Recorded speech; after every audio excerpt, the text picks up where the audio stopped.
पिछले दिनों में मुझे यूरोप के कुछ देशों में और ऑस्ट्रेलिया में प्रवास करने का अवसर मिला था। वहाँ इंडियन डायस्पोरा से भी और वहाँ काम करने वाले बहुत सारे पानी के क्षेत्र में काम करने वाले कंपनीज के रिप्रेजेंटेटिव से भी चर्चा हुई। भारत की वर्तमान अर्थव्यवस्था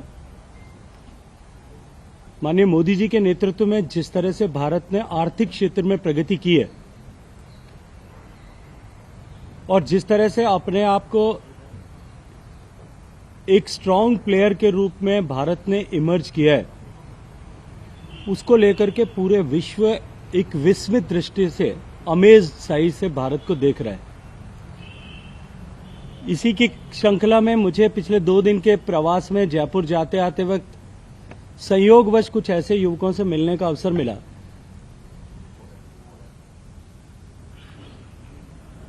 जो इकोनॉमी के क्षेत्र में अध्ययन कर रहे हैं। उनमें से एक जो है राजस्थान मूल के थे और दूसरे दिल्ली के निवासी थे, लेकिन सालासर से दर्शन करके वापस लौट रहे थे। और वो मोदी इरा की इकोनॉमिक ग्रोथ और डेवलपमेंट पर और आने वाले समय में भारत किस तरह से फ्यूचर में इस इकोनॉमी के क्षेत्र में इमर्ज करेगा, इस पर रिसर्च कर रहे हैं। और संयोग की बात है कि कल रात को ही पीआईबी प्रेस नोट रिलीज हुआ है। Ministry of commerce and industry ने जो पिछले नवंबर माह के एक्सपोर्ट के आंकड़ों को जारी किया है। इन सब विषयों पर एक साथ में बातचीत करने के बाद में मेरे मन में इस तरह का प्रेरणा है कि मैं एक बार पिछले 8 वर्षों में जो आर्थिक परिदृश्य बदला है उसके ऊपर आप सबसे चर्चा करूं, बात करूं। इसलिए मैंने आप सब मित्रों को आज यहां आमंत्रित किया था। माननीय प्रधानमंत्री जी ने 2014 में जिस कन्विक्शन के साथ में देश के इकोनॉमिकली ट्रांसफॉर्म करने के लिए काम किया,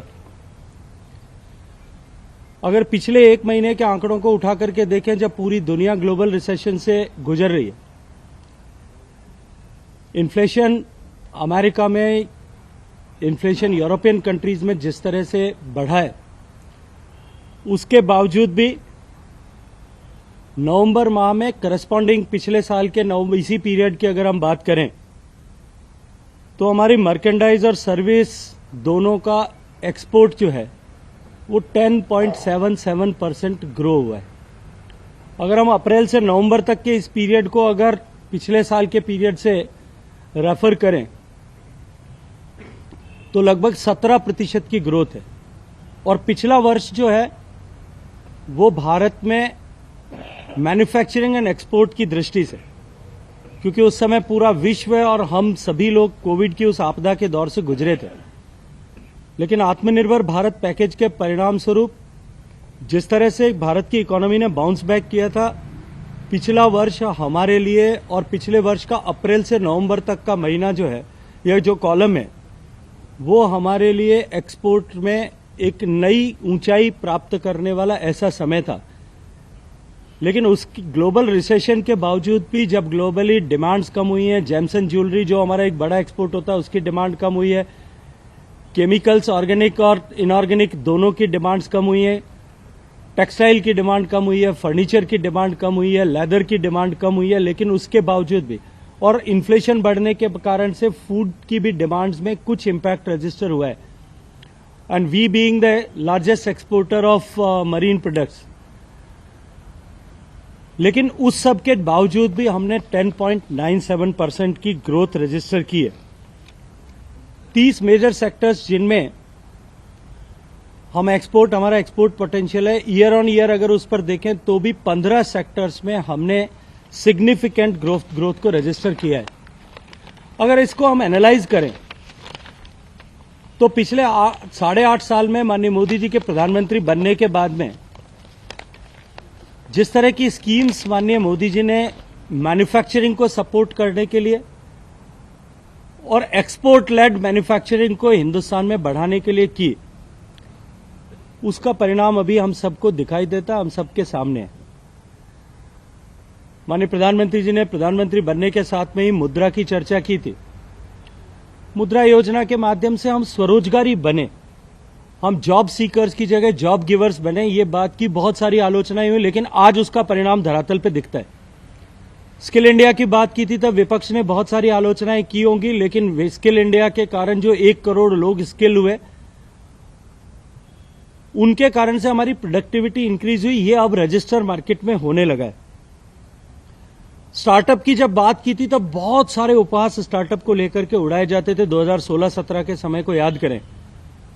लेकिन आज स्टार्टअप इकोसिस्टम में जिस तरह का परिवर्तन हुआ, भारत में जिस तरह से ट्रांसफॉर्मेशन उसके चलते हुआ, डीपीआईटी में जो रजिस्टर्ड स्टार्टअप्स हैं उनका नंबर बढ़कर के लगभग 70,000 के आसपास में हो गया है। और देश के 700 जिलों में से 630 जिले ऐसे हैं जिनमें कम से कम एक रजिस्टर्ड स्टार्टअप मौजूद है। और दुनिया में सबसे ज्यादा से तेज गति से बढ़ते हुए यूनिकॉर्न्स आज भारत में हो गए, 108 यूनिकॉर्न्स भारत में हो गए। इसी तरह से एक निर्णय जो सरकार ने किया, पब्लिक प्रोक्योरमेंट ऑर्डर और जैम के साथ में जिस तरह से उसको जोड़ा कि सरकार की खरीद में एमएसएमई सेक्टर को सपोर्ट करें, उनको प्रायोरिटी दें, इंडिजीनियस प्रोजेक्ट को, प्रोडक्ट्स को प्रायोरिटी दें, उसका इंपैक्ट जो रजिस्टर हुआ।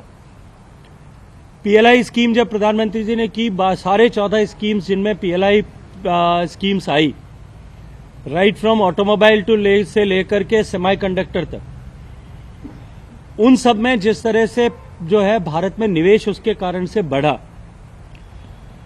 और इन सब के साथ साथ में जो सबसे बड़ी चीज की पीएम गति शक्ति के माध्यम से हमने इंफ्रास्ट्रक्चर को जिस तरह से स्ट्रेंथन किया, तो एक पूरे उस कैनवस के पे सारे रंग जब एक साथ प्रधानमंत्री जी ने भरे, उसके चलते आज ये परिणाम हुआ है कि पूरा विश्व ये मानने लगा है और दुनिया के सारे फाइनेंशियल इंस्टीट्यूशंस, फाइनेंशियल सेक्टर में काम करने वाले राइटर्स, न्यूज़पेपर्स, क्रिटिक्स, जो स्वभावतः भारत के क्रिटिक हुआ करते थे, जो परंपरागत रूप से क्रिटिसाइज करते थे, वो भी अब इस बात को मानने के लिए तैयार हो गए हैं कि भारत की इकोनॉमी जिस गति से बढ़ रही है और जिस पटरी पे अब चल रही है, जिस तेजी के साथ में भारत की इकोनॉमी बढ़ रही है, भारत बहुत जल्दी 2027 तक ऐसा अनुमान किया जाता है कि जर्मनी और जापान दोनों को सरपास करके 3rd लार्जेस्ट इकोनॉमी बन जाएगा। पीएलआई स्कीम के कारण से जिस तरह से नए सेक्टर्स में हमारा निवेश बढ़ा है, ये भी आने वाले समय में हमें बहुत प्रोमाइजिंग फ्यूचर देता है। अगर इस सब को हम और जो है गहराई के साथ में विवेचना करें और इसका एक फिशबोन स्ट्रक्चर बना करके अगर हम उसके हिसाब से इसके ऊपर बात करें, तो जो एक्सपोर्ट हमारा 55% ग्रो हुआ है पिछले 8 साल में, और जो हमारा मैन्युफैक्चरिंग जो बूस्ट हुआ, लगभग जीवीए अगर हम बात करें तो 80-82% के आसपास में हमारा जो है मैन्युफैक्चरिंग बूस्ट हुआ है। उसकी पहली आवश्यकता जो है उस काम करने की, वो दैट इज इंफ्रास्ट्रक्चर में काम होना चाहिए। रोड्स में जिस तरह से रोड इंफ्रास्ट्रक्चर पे काम हुआ, आप हिंदुस्तान में कहीं भी चले जाइए, आपको रोड पर काम होता हुआ across length and breadth of country दिखेगा। एयरपोर्ट्स में जिस तरह से नंबर ऑफ एयरपोर्ट्स बढ़ा, 89% नंबर एयरपोर्ट्स, हेलीपोर्ट्स का नंबर बढ़ गया, ऑपरेशनल एयरक्राफ्ट बढ़े, उड़ान की स्कीम का जो फायदा हुआ।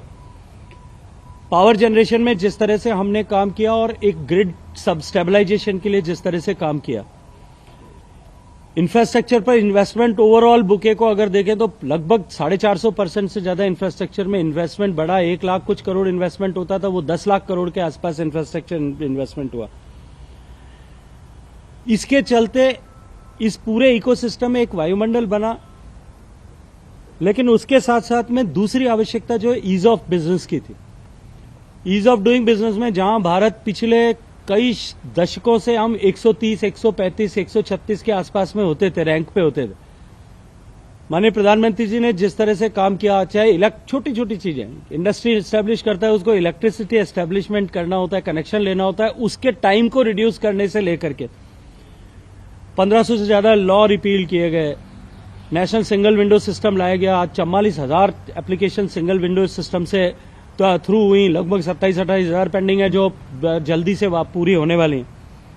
क्रेडिट एक्सेस जिस तरह से बढ़ा, उसके कारण से जो हमारा ईज ऑफ डूइंग बिजनेस, जो हम 130-40 के बीच में होते थे, वो 60-65 के बीच में आकर के खड़े हो गए।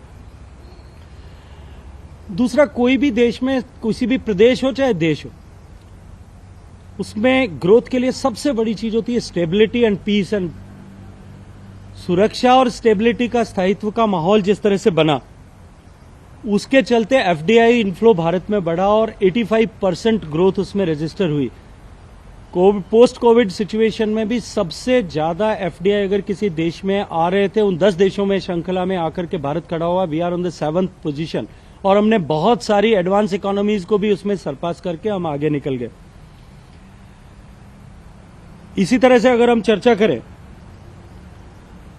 तो जो डिप्लोमेटिक रिलेशंस प्रधानमंत्री जी ने बनाए, चाहे मिडिल ईस्ट कंट्रीज के साथ में बनाए, अपने व्यक्तिगत संबंध जिस तरह से जापान के साथ में सुदृढ़ किए, यूएस के साथ में जो नई डेफिनेशंस हमने डिसाइड की, यूरोपियन कंट्रीज के साथ में स्पेशली फ्रांस और जर्मनी के साथ में जिस तरह से एंगेजमेंट हमारा बढ़ा, रशिया के साथ में जो हमारा परंपरागत व्यवहार होता था उसी को भी हमने बनाए रखा। That gave us an opportunity to further extend opportunities of the exports.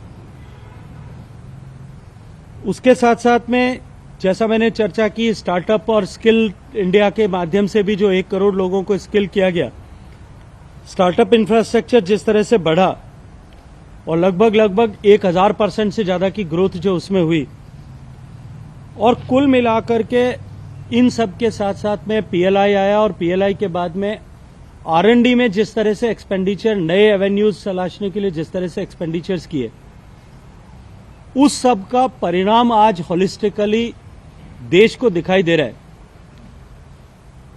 और अब पूरी दुनिया का विश्वास इस बात के ऊपर स्थापित हुआ है कि माननीय मोदी जी के नेतृत्व में भारत की अर्थव्यवस्था पूरी दुनिया की सबसे तेजी से बढ़ती हुई अर्थव्यवस्था के साथ साथ में हिंदुस्तान मैन्युफैक्चरिंग और क्या डेस्टिनेशन और एक्सपोर्ट का हब ऐसा बनने वाला है। तो ये निश्चित रूप से भारत के लिए अत्यंत जो है प्रोमाइजिंग फ्यूचर को भी दिखाता है। और माननीय प्रधानमंत्री जी के नेतृत्व में हमने जिस तरह से काम किया है, तो कुल मिलाकर के 2-3 विषय जो हुए, 2-3 घटनाएं जो हुई, कल का जो है प्रेस नोट रिलीज किया, प्रेस रिलीज किया department of industry and trade ने, उसके बाद में मेरे मन में ये हुआ, मैंने खूब सारा अध्ययन किया। मैंने रात जो है कल शाम को बैठ करके इसके ऊपर कुछ स्लाइड्स भी बनाए, कुछ मैंने उसका डिटेल भी वर्कआउट किया। अगर आप चाहेंगे तो मैं आप सबके साथ में शेयर कर सकता हूं। मैंने मोटी मोटी विषय आपके सामने रखे हैं, लेकिन सब पे मैंने डिटेल वर्कआउट किया। हालांकि ये मेरा विषय नहीं है, लेकिन क्योंकि पढ़ने लिखने का स्वभाव है, इसलिए मुझे लगा कि मैं इस सब पर आपके साथ में बातचीत करूं, चर्चा करूं। आप सब लोग आए, इसके लिए आप सबका बहुत सारा धन्यवाद। हाँ, चीन है सर। 2 दिन पहले एक पार्लियामेंट में एक आंकड़ा दिया कॉमर्स मिनिस्ट्री ने कि ट्रेड डेफिसिट पिछले 2 सालों में लगता है सबसे ज्यादा 94 बिलियन US $। ट्रेड डेफिसिट हाँ सर। तो ऑब्वियसली इसलिए क्योंकि हम इम्पोर्ट बहुत ज्यादा कर रहे हैं, तो वो एक मैटर ऑफ कंसर्न है। उसको कैसे आप देखिए, हम ट्रेड डेफिसिट की जब बात करते हैं तो केवल हम उसको स्टैंड अलोन अगर उठा करके देखेंगे, क्योंकि ये चीन के परिप्रेक्ष्य में कहा गया था, इसलिए मैं चीन के परिप्रेक्ष्य में ही आपको जवाब देना चाहता हूं। हमने जब पीएलआई स्कीम बनाया कि हम फार्मास्यूटिकल्स में 2 पीएलआई के माध्यम से स्ट्रेंथन करेंगे, हमने सबने इस बात को माना कि जो है Hindustan is emerged as a global pharmacy. हमारा एक्सपोर्ट बढ़ गया, हमारा प्रोडक्शन बढ़ गया। हमने हिमाचल प्रदेश में, गुजरात में 3 प्रदेशों में फार्मास्यूटिकल हब बनाने के लिए काम शुरू कर दिया। लेकिन उसका रॉ मटेरियल आज एपीआई बनाने पर हम काम कर रहे हैं, लेकिन जितनी हमारी डिमांड है उतना एपीआई हम आज की तारीख में प्रोड्यूस नहीं कर पा रहे हैं। हमको इंपोर्ट करना ही होता है, हमको केएमजी इंपोर्ट करना ही होता है। हमने आज मैन्युफैक्चरिंग में, इंजीनियरिंग गुड्स में जिस तरह से एस्केलेट किया, हमको जो है इंपोर्ट करना ही होगा। हमने 1 बिलियन US $, लगभग 8,000 करोड़ रुपए का वर्थ के मोबाइल हर महीने हम एक्सपोर्ट कर रहे हैं। हम सेकंड लार्जेस्ट एक्सपोर्टर बन गए। उसके कंपोनेंट्स हम चाइना से इंपोर्ट कर रहे हैं। तो हम रॉ मटेरियल और कंपोनेंट इंपोर्ट करके वैल्यू एडिशन करके हिंदुस्तान से एक्सपोर्ट कर रहे हैं। बेशक हमारा जो है ट्रेड डेफिसिट बढ़ा होगा चाइना के कंटेक्स्ट में, क्योंकि हम मोबाइल जो है, हम एपीआई जो है चाइना से इंपोर्ट कर रहे हैं, लेकिन एक्सपोर्ट हम दूसरे देशों के कर रहे हैं। इसलिए हम स्टैंड अलोन अगर चाइना के कंटेक्स्ट में उठा करके देखेंगे तो हमें लगेगा कि शायद हमारा जो है वो ट्रेड डेफिसिट बढ़ा है। लेकिन ओवरऑल बुके को अगर देखेंगे तो हमको समझ में आएगा कि इसका जो है हम एक जगह से इंपोर्ट करके वैल्यूएडिशन करके और पूरे विश्व को एक्सपोर्ट कर रहे हैं। इसके कारण से हमारी अपॉर्चुनिटीज भी बढ़ी हैं, एवेन्यूज भी बढ़ी। मुझे लगता है कि उस विषय को हम बाद में चर्चा करेंगे, क्योंकि अभी उसके बारे में मीडिया से के माध्यम से उद्घाटित करना ठीक नहीं है। लेकिन जो प्रश्न आपने किया है क्लाइमेट चेंज का, भारत के परिप्रेक्ष्य में यदि बात करें तो भारत एकमात्र ऐसा देश है जिसने अपने सारे कमिटमेंट्स को फुलफिल किया है, कमिटमेंट्स के बियॉन्ड जाके भी फुलफिल किया है। प्राइम मिनिस्टर ने पेरिस से लेकर ग्लासगो तक सब जगह पर अपने जो है दृढ़ता के साथ में अपनी बात को रखा है। जीरो इम्पैक्ट के साथ में हम किस तरह से इंडस्ट्रियल ग्रोथ कर सकते हैं और किस तरह से हम अपने देश की आर्थिक प्रगति कर सकते हैं, इस पे भारत दृढ़ता के साथ में काम भी कर रहा है और डिलीवर भी कर रहा है। रघुराम राजन जो है वो भारत जोड़ो यात्रा में राहुल गांधी के साथ थे, उनकी बातचीत हुई। उनकी भविष्यवाणी ये है कि भारत अगले साल जो अगला वित्तीय वर्ष है केवल 5% की ग्रोथ कर पाए। लेकिन दुनिया के सारे इंस्टीट्यूशंस जो हैं उन्होंने जो अभी कहा है, जितने भी इंस्टीट्यूशन ने आंकड़े दिए हैं, आरबीआई से लेकर के वर्ल्ड बैंक तक जितने भी बीच में इंस्टीट्यूशंस आते हैं, सब ये मान रहे हैं कि भारत 7.8% से 8% के बीच में, 7 से 8 के बीच में ग्रो करेगा। मुझे लगता है कि उसके बाद में अगर किसी एक व्यक्ति विशेष ने कहा है तो उनके पास में क्या आकलन का आधार होगा, इसको तो वही बता सकते हैं।